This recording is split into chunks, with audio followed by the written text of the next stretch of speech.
ফটুৱা মানুহৰ ফটুৱা কথা। নমস্কাৰ, নতুন এটা ভিডিঅ'লৈ আপোনালোকক স্বাগতম জনাইছোঁ। বন্ধু বান্ধৱীসকল, সুপ্ৰভাত জনাইছোঁ আৰু লগতে আৰম্ভ কৰিছোঁ মই দুগৰাকী বিশেষ মহিলাৰ কথা। এগৰাকী ফটুৱা আৰু এগৰাকী ভদ্ৰ। এতিয়া কি হৈছে জানেনে, ইগৰাকীয়ে সিগৰাকীৰ মানে যেতিয়াই সমালোচনা কৰা দেখিছে, সমালোচনা মানে ভালৰ সমালোচনা কৰা দেখিছে, তেওঁ ভাল ভাল কামবিলাক মানুহৰ মুখে মুখে হোৱা দেখিছে আৰু তেতিয়াই কি কৰিছে, ইগৰাকী অভদ্ৰই কি কৰিছে, কামুৰিছে। কিন্তু কামুৰিছে কি ধৰণে জানেনে নাই? নামটো কিন্তু প্ৰকাশ কৰিব পৰা নাই। নাম প্ৰকাশ কৰিলে কিজানি তাইৰ চুলিকেইডাল নাথাকে, সেই জখিনী চুলিকেইডাল কিজানি এডাল এডাল কৰে।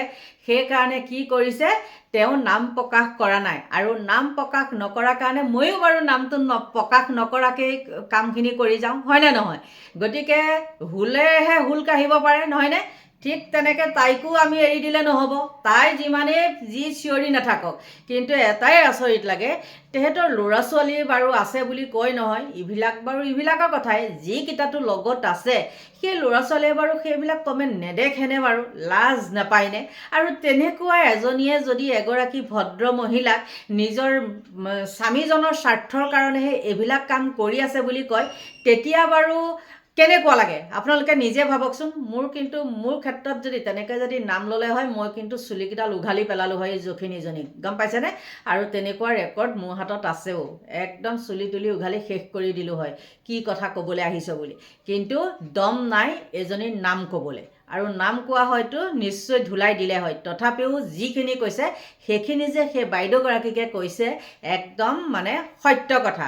কথাটো এনেকুৱা ধৰণৰ, সেই বাইদেউগৰাকীয়ে বৰ্তমান সময়ত জুবিন গাৰ্গৰ ন্যায়ৰ বাবেই হওক বা জুবিন গাৰ্গৰ সকলোখিনি কথা বতৰা যিমান য'ত চাৰ্জশ্বিটৰ পৰা আদি কৰি বা সমাজৰ যিখিনি নেকি লাগতিয়াল, বা সিদিনাখন যে কাৰ্বি ভূমিত সেয়া দেখিছে কেনেকুৱা পৰিস্থিতিৰ সৃষ্টি হৈছে, সেইবিলাকৰ ওপৰতো যে মাত মাতিছে, সেইখিনি বাৰু তেওঁ নিজৰ সমাজৰ কাৰণে মাতিছে নে তেওঁ স্বামীৰ কাৰণে মাতিছে? এগৰাকী অভদ্ৰই আকৌ কি কৈছে জানেনে, সেয়া বোলে নিজৰ স্বামীজনৰ বোলে ইলেকশ্যনৰ সময় অহা কাৰণে বোলে মানে বাহ লৈছে, নহ'লে বোলে তেওঁ বিদেশত ফুৰিলেগে হয়। সেইকাৰণে মানে তেওঁ এতিয়া জ্বলিছে কিয়?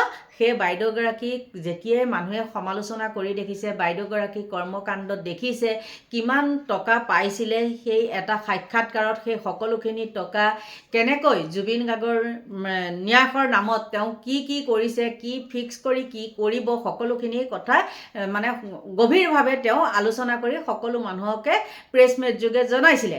আৰু তাতে সকলোৱে বাইদেউগৰাকীক একদম সুন্দৰ কমেণ্ট দিছে বা দীৰ্ঘায়ু কামনা কৰিছে, বা মই হ'লেও কৰিছোঁ। গতিকে ভাল লাগিছে, নহয় জানো? আৰু তেওঁ যি কাৰ্বি ভূমিত সেইখন হৈছে, যি মানে ৰক্তাক্ত পৰিস্থিতিৰ সৃষ্টি হৈছে, সেই কাৰ্বি ভূমিক লৈ পেলাইও তেওঁ বাইদেউগৰাকীয়ে বহুতখিনি সুন্দৰ মন্তব্য কৰিছে যে আমি সদায় কাৰ্বিসকলৰ লগত আছোঁ, সি তেনেকৈ কৈছে। আৰু আমিও কৈছোঁ যে বাইদেউ আমিও একমত আপোনাৰ কথাত। কিন্তু তাতেই মানে তেওঁ জ্বলন হৈছে, কাৰণ তেওঁ তাততো তেনেকুৱা এটা কমেণ্ট কেতিয়াও পোৱা নাই, আৰু তেনেকুৱা কমেণ্ট নাপাই পেলাই তেওঁ এই বাইদেউগৰাকীক শলাগাৰ কাৰণে তেওঁ মানে একদম জ্বলি পকি ছাৰখাৰ হৈছে। তেওঁ কথাখিনি কেনেকুৱা জানেনে? মই কওঁ শুনকচোন। প্ৰথমতে মই কৈ লৈছোঁ, মানে নহ'লে সেইখিনি যে সেই ধাৰাপাত মানে সেইখিনি পঢ়িবলৈ গ'লে একেবাৰে ৰামায়ণ মহাভাৰতৰ নিচিনা এখন কাহিনী হ'ব। গতিকে তেওঁ যি ধৰণে লিখিছে, এইটো কথা কৈছে, তেওঁ জানেনে, তেতিয়াই স্বামীৰ ইলেকশ্যনৰ সময় আহে, তেতিয়াই অসমৰ দুগৰাকী পত্নী জাতীয়তাবাদৰ প্ৰবল হৈ ফুটি উঠে। অসমৰ সংকটৰ সময়ত কেৱল নিজৰ কাম কৰি ধন মান সন্মান ঘটাত ব্যস্ত থকা এই দুগৰাকীয়ে ইলেকশ্যনৰ ছমাহমানৰ আগৰে পৰা অসমীয়াৰ হৈ মাত মাতিবলৈ আৰম্ভ কৰি দিয়ে। সামান্য অজুহাততে অসমত জুই লাগিব পৰা কথাৰে খিলঞ্জীয়াক উচতাই বিপ্লৱী বুলি জাহিৰ কৰি স্বামীৰ জয়ৰ বাট মুকলি কৰে।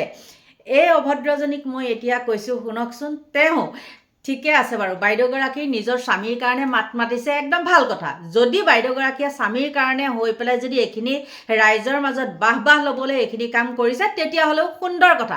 কিন্তু তেওঁ যে এগৰাকী অভদ্ৰ লেখিকা হৈ পেলাই, লেখিকা বুলি নকয়, মই কালি নে পৰহি এটা ভিডিঅ' দিওঁতে মোকতো গালিয়ে পাৰিছে দেই, কিহৰ লেখিকা বুলি বাইদেউ আপুনি ক'বলৈ আহিছে বুলি কৈছে।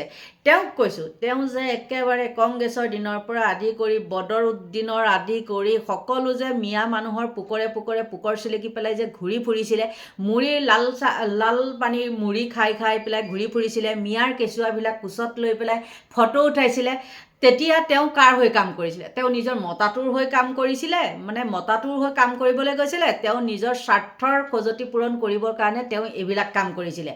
হয় না নহয় আপোনালোকে নিজে ক'ব। এই বাইদেউ আৰু দুগৰাকী বুলি কৈছে, নাজানো, এগৰাকী বাৰু মই মানি ল'লোঁ ৰীতা বাইদেউ, আৰু নামটো মানে দমটো নাই ক'বলৈ, নাম ক'বলৈতো দম নাই, হয় নে নহয়? কিন্তু মই কৈ দিছোঁ ৰীতা চৌধুৰী বাইদেউকে বাৰু এইখিনি কথা কোৱা নাইনে? আপোনালোকে ভাবি চাব দেই। আৰু এটা কৈছে, ইলেকশ্যন যোৱাৰ পাছত আকৌ তেওঁলোক মৌন হৈ পৰিব, পুনৰ ব্যস্ত হ'ব নিজৰ কামত, পুনৰ টকা ঘটাৰ ধান্দাত ব্যস্ত হ'ব। এতিয়া তাই টকা ঘটাৰ ধান্দাত নাই যদি, তাইৰ কথা কৈছোঁ, বাইদেউৰ কথা বাদ দিছোঁ, তাই যদি টকা ঘটাৰ ধান্দাত নাই, তেন্তে হ'লে প্ৰতিটো লিখনি তাই কি কাৰণে মুখ্যমন্ত্ৰীলৈ টেগ কৰে কওকচোন? মুখ্যমন্ত্ৰীকটো টেগ কৰে সকলো বিজেপি কৰ্মীসকলক ওপৰ মহলাৰ তল মহলাৰ সকলোকে টেগ কৰে। গতিকে তাই টকা ঘটাৰ ধান্দাত আছে নে ৰাইজৰ পক্ষে তাই আছে? আপোনালোকে কওক। তাই বুলি কৈছোঁ দেই, কাৰণ এইবিলাক ফটুৱা মাৰ্কা মানুহক তাই বুলিয়ে ক'ব লাগিব, হয় নে নহয়? কিন্তু এই বাইদেউগৰাকীক যেতিয়া সেইবিলাক কথা ক'ব, তেতিয়াহ'লে বাৰু আপোনালোকে সহ্য কৰি থাকিব পাৰিবনে? বাইদেউগৰাকীৰ কামৰ লগত এইগৰাকীৰ কিবা তুলনা হয়নে বাৰু? ভাবি চাবচোন কথা কিছুমান। গতিকে আৰু কিছুমান কৈছে, এইবোৰ চৰিত্ৰ মানুহৰ মুখা আমাৰ আগত খুলি পৰে, কি কলডিলৰ দৰে আমি আঁতৰাই পেলাওঁ তেওঁলোকৰ জোঙা কৰা আঁৰৰ ফুপুলা চৰিত্ৰ। ৰাম, তাই চৰিত্ৰটোহে যেন কোনেও নাজানে। তেওঁ ৰীতা চৌধুৰী বাইদেউৰ কথা যে ক'বলৈ গৈছে, তেওঁ চৰিত্ৰটোহে যাতে কোনেও নাজানে, লাজ নাপায়।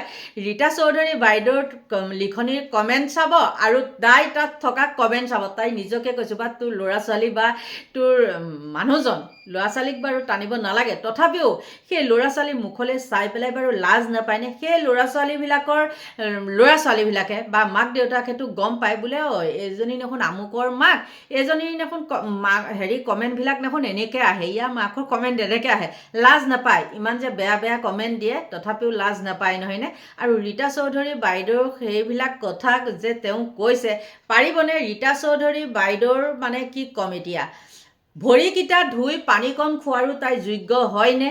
গতিকে বন্ধু বান্ধৱীসকল, কিছুমান কথাত মাত নামাতো বুলি ভাবোঁ, কিন্তু এনেকুৱা কিছুমান বস্তু আহি পৰে, আৰু বিশেষতে মই সেইগৰাকী জখিনীক মই ব্লক কৰি ৰাখিছোঁ। ব্লক কৰি ৰাখিলেও মানে মই ইয়াৰ দ্বাৰাই কৈছোঁ দেই, আপোনালোকেও এইজনীৰ এইবিলাক লিখা মোৰ ওচৰলৈ মানে তেনেকৈ স্ক্ৰীনশ্বট মাৰি নপঠাব। আৰু এইবিলাক পঠোৱা দেখিলে কি হয় জানে, মোৰ মাথাটোৱে কাম নকৰা হয়, আৰু মুখখন সঁচাকৈ একদম বহুত চোৱা হৈ গৈছে। কিয় চোৱা হয় জানেনে? যেতিয়া মই সঁচা কথা ক'বলৈ গ'লে মই গালি নিদিওঁ মানুহক, মই হাতেৰে যি ব্যৱস্থা কৰিব লাগে মই হাতেৰে দি দিওঁ। আৰু মুখখনে এতিয়া কিয় দিওঁ জানেনে? যেতিয়া নেকি ওচৰত নাপাওঁ তেতিয়া মই মুখেৰে দিওঁ, আৰু ওচৰত পালে ৰাম, মই মৰম কৰাত একদম নাম্বাৰ 1। গতিকে বন্ধু বান্ধৱীসকল, আৰু নকওঁ দিয়কচোন, বহুতেই লিখিছে। আকৌ মই কৈছোঁ, এই ৰীতা চৌধুৰী বাইদেউৰ তাই মানে কি কয়, পোকৰ ধোৱা পানীকণ খোৱাৰো যোগ্য নহয়। ভৰি ধোৱা পানীটো বাদেই, পোকৰ ধোৱা পানীকণ খোৱাৰো যোগ্য নহয় এই অভদ্ৰজনী। আৰু এই অভদ্ৰজনী কোন আপোনালোকে নিশ্চয় গম পাইছে, কাৰণ তাইৰ নামটো আৰু তাইৰ ফটো যদি মই থাম্বনেইলত লগাওঁ, বহুত লোকে আপোনালোকেও মোক কয় যে এইজনী কিয় মানে বনাইছে, এইজনী কিহৰ লেখিকা, মানে বেয়া শব্দ ইউজ কৰি পেলাইও তেনেকুৱা কিছুমান কমেণ্ট কৰে। কিন্তু কমেণ্ট কৰিলেও মই আজি এইজনীৰ ভিডিঅ'টো বনাবলৈ বাধ্য হ'লোঁ, কিয়? ৰীতা চৌধুৰী বাইদেউক এইখিনি কথা কৈছে কাৰণে, হয় নে নহয়? আৰু তেওঁ যিমানখিনি লিখিছে সেইখিনি ৰীতা চৌধুৰী বাইদেউকে লিখিছে। তেওঁ স্বামী কি হয় নহয়, আজিলৈকে তেওঁ স্বামীৰ হৈ পেলাই কিবা এষাৰ কৈছে নেকি, বা ভূত ভিক্ষা খুজিছে নেকি? কেতিয়াওতো খোজা নাই। বা তেওঁ সেই স্বামীৰ হকে তেওঁ গৈছে নেকি ভূত মানে কৰিবলৈ, মানে কি বুলি কয়, ভূত ভিক্ষা কৰিবলৈ গৈছে নেকি? কৈছে নেকি মোৰ মানুহজনক আপোনালোকে ভূতটো দিব? হাতযোৰ কৰি আজিকালি বহুতো যেতিয়া পত্নীবিলাকে কি কৰে, তেওঁ মন্ত্ৰী বিধায়কৰ পত্নীসকলে, এইখন চৰকাৰে হওক বা বেলেগ চৰকাৰৰে হওক, কিন্তু বেলেগ চৰকাৰৰ মই দেখা নাই দেই, এইখন চৰকাৰৰহে কেইগৰাকীমানক দেখিছোঁ, একদম ফেশ্বন জুৰি লৈ পেলাই একেবাৰে এই হাতযোৰ কৰি একেবাৰে যি মৌ মিঠা মাত দি ভূত ভিক্ষা খুজিবলৈ যায়, হয় নে নহয়? আৰু ইগৰাকী কোন নাজানো, কিন্তু মই এইখিনিতে কওঁ, তাই যদি ইমান দম আছে, আমাৰ মুখ্যমন্ত্ৰীৰ পত্নীৰ কিমান সা সম্পত্তি আছে, মুখ্যমন্ত্ৰীৰ পত্নীৰ কিমানটা চেনেল আছে, ক'ৰ পৰা পাইছে, কিমান মাটি সম্পত্তি আছে, তেওঁ সেই তথ্য সহকাৰে দিব পাৰিবনে? তেওঁ সেই লিষ্টখন দম আছেনে?